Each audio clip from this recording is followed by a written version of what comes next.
This video is a bit of an experiment. The only other two videos I've currently got are both review/analyses videos, which this definitely isn't. At least, it isn't anymore.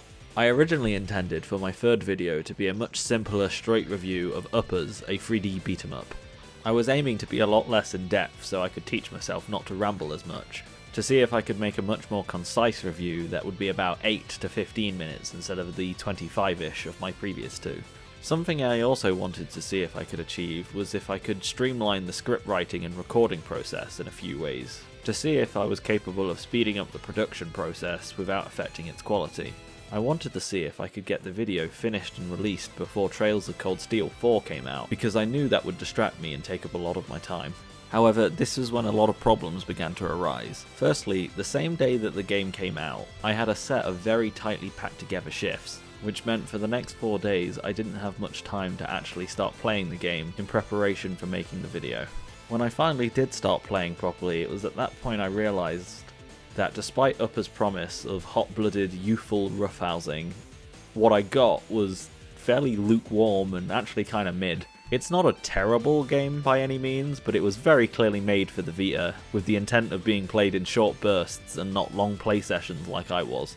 On top of that, it didn't really help that I played the game on hard, which really feels like it was designed for a second playthrough, as all it does is increase the enemy's aggressiveness as well as dramatically increasing all damage from both you and the enemies. Which means that enemies will go down in 3 or 4 hits, but usually so do you, especially when you haven't upgraded your health bar at all yet. This resulted in several frustrating levels where certain characters will be able to one-shot you, and with those characters being grappler characters, it means there's not actually a chance for you to block or dodge their attacks. This really put a dampener on my whole experience and left me really unmotivated to play, but it really didn't feel right giving a proper review having not finished the game either. That being said, at times it did feel good dodging and ducking and punching people, especially on normal mode where enemies survive a bit longer, so to give it a score, 6.9 out of 10. So fast forward a few weeks, and I've given up on the Uppers review. I've got no video really planned to replace it, and as I suspected, I've spent a lot of my free time blitzing Trails of Cold Steel 4. What I do have, however, is several hours of recorded Uppers footage, and also a bit of RPG and action game Burnout. As before Cold Steel 4 came out, I attempted to clear up my backlog a bit, and finished Judgment doing just about every single side activity as well. Besides Mahjong, since Monkey Brain only knows how to punch thing. This was kind of a problem as they're the two main genres I typically like to play, but it was then I realised that what I needed more than anything is a palate cleansing. So on a whim, I started up a game about a man who is forced into the seedy underbelly of the organised crime world, despite just wanting to escape it and protect his family. And I am of course talking about Mafia Definitive Edition. I'm really not quite sure what compelled me to pick the game up in the first place. In fact, I nabbed the entire trilogy on Steam. As really, I had zero knowledge on the series, and the only opinion I'd heard of them is a friend from college once casually mentioning that Mafia 2 was one of his favourite games. But yeah, this is not normally the sort of game I'd play, especially considering it's one of those smelly western games. But despite this, I've actually been enjoying the story of Tommy Angelo a fair bit. This was for a few different reasons. For starters, I was pleasantly surprised to find out that Mafia wasn't a Grand Theft Auto clone, as the few times that I've played GTA in the past, all I did was drive around, cause a bit of havoc, and then see how long I could outrun the police before I eventually died and then got bored. Mafia, however, does something quite interesting with its open world. Despite having one, the game is actually completely linear. The story does not let up, and after completing an objective, the game throws you another task, cutscene, or a curated level-like chapter like The Saint and the Sinner, where you go from assassinating the owner of a brothel, to creating a distraction by blowing it up, to then escaping the police via the rooftops, leading to a shootout with a rival crime family in a church, and then capping it all off with a car chase. There is an entire open world that exists within Mafia, but it's merely a vehicle to create immersion for the player and isn't just filled with copy and pasted shops and vendors or the patented Ubisoft towers. And that actually ended up resulting in one of the freshest takes in an open world that I've actually seen in a while, which is impressive for a remake of a game that came out in 2002. The other thing that I enjoyed a lot is that I feel that Mafia was able to pull off the whole cinematic video game thing very well. And by that I mean it's actually not necessarily very cinematic at all. The cutscenes do not linger about for too long, and it's all pretty well paced.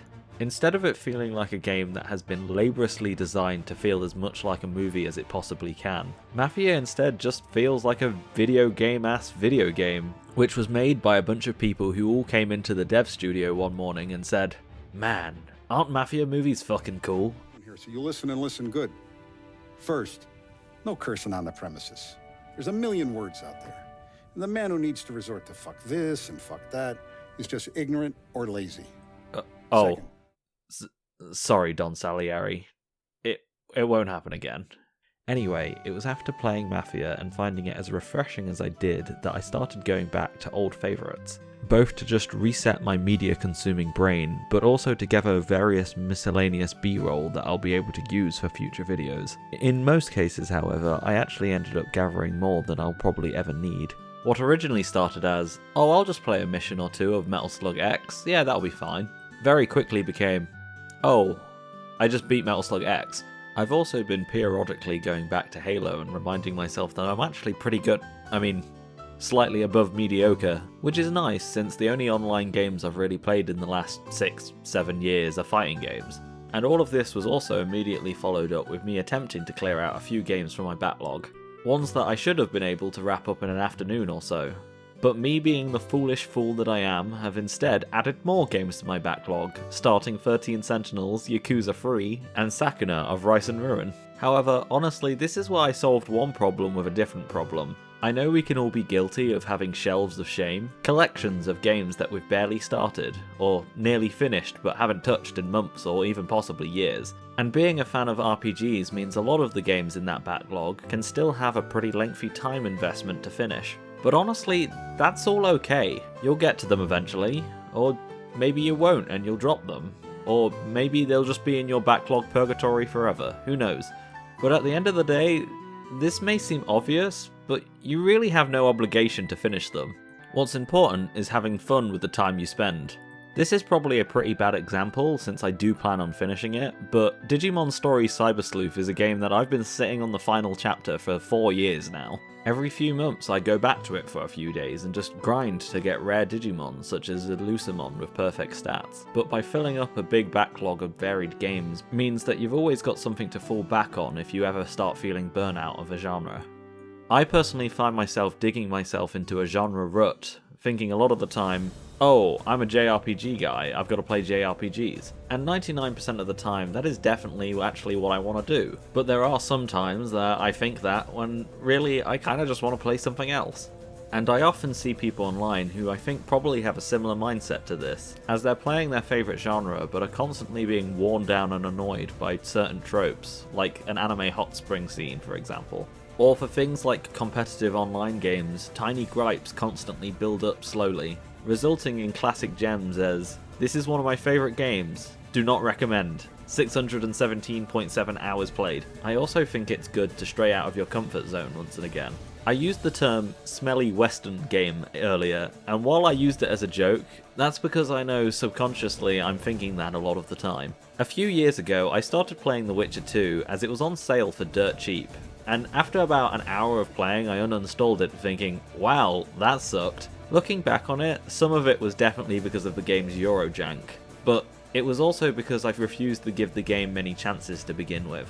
Meanwhile, around about the same time, I would be like, okay, I haven't enjoyed the first 21 hours of Neptunia, but I'm not quite sure if I can say I don't like it or not, so let's throw another 10 hours into the sequel just to make sure. Which at the time was super hypocritical of me, as I get annoyed when somebody won't give a game a chance because it's too anime. Meanwhile, I was being the complete opposite. Regardless, after Geralt got announced for Soul Calibur 6, I decided to give the White Wolf another shot, and now Jerry from Down the River is one of my favourite video game characters, and I've not even touched The Witcher 3 yet, as I'm waiting to get a beefier PC. But I guess the point I'm trying to make is, don't limit yourself if there's no reason to. Be that beautiful multicoloured phoenix that I know you are. Unless this video completely didn't resonate with you whatsoever, and you're perfectly happy enjoying your own personal niche. Because if that's the case, then by all means don't let me stop you. And while I'm backpedaling, let me somewhat invalidate my point on backlogs earlier. I do definitely think that there's a specific dopamine rush that you get from completing something and bringing it to a close. I feel it too, doubly so with making these videos, as I actually feel like I've accomplished something productive that I can share with all of you too. And in fact, one of the reasons I started this channel in the first place was to help encourage myself to play and complete games that I would have put off otherwise. In fact, I'm very excited to show you the fruits of that in my next video, so please be excited on that front. I'm not really sure how I want to end this, as unlike the other two videos, this is really not very structured at all, and I don't really have an idea for a conclusion. If you're still here, then thank you for putting up with my ramblings. I don't really know what this is. I guess it's kind of a vlog, or maybe some sort of an opinion piece, but I don't know. Regardless, this was a cancelled video that I kind of salvaged into an experiment. So if you didn't like this, then don't worry, these videos won't be too common. But if you did like this, then I don't know, maybe I could ramble into a microphone a bit more. At the very least, it's very good practice for me for just speaking into a microphone more naturally, so it helps me on that front. Anyway, until next time, adios.